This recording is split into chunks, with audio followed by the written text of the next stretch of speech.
Studio Sheikhpura.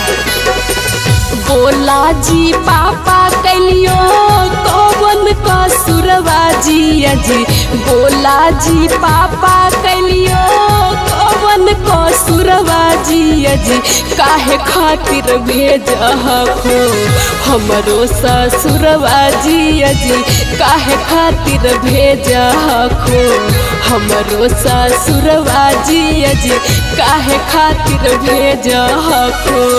बोला जी पापा कैलियो कौन कसुरवा जी अजी, बोला जी पापा कैलियो कौन कसुरवा जी अजी, काहे खातिर भेजहो हमरो ससुरवा जी अजी, काहे खातिर भेजहो हमरो ससुरवा जी अजी, काहे खातिर भेजहो।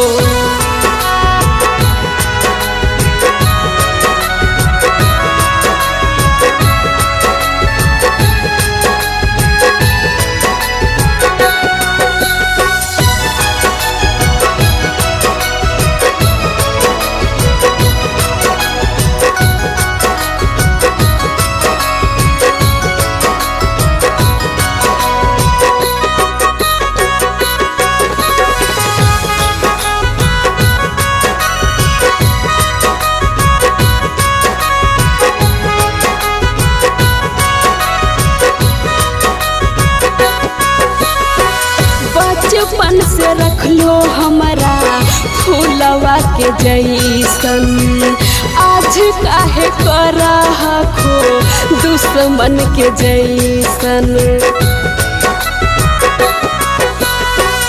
बचपन से रखलो हमारा फूलवा के जैसन, आज काहे करहखो दुश्मन के जैसन।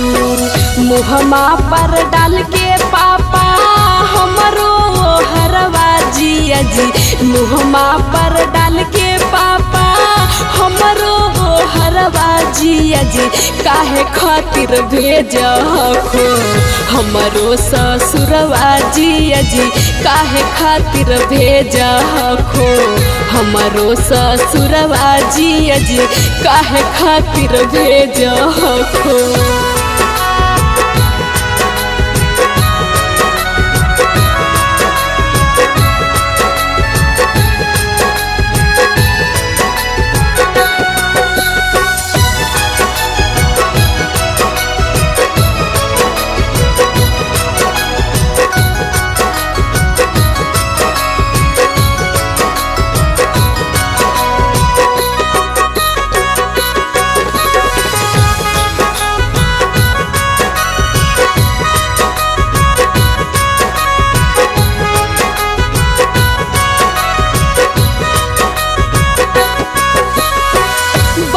गेल हो काहे पापा इतना कठोर जी, माई के अचरवा बिना होते कैसे भोर जी।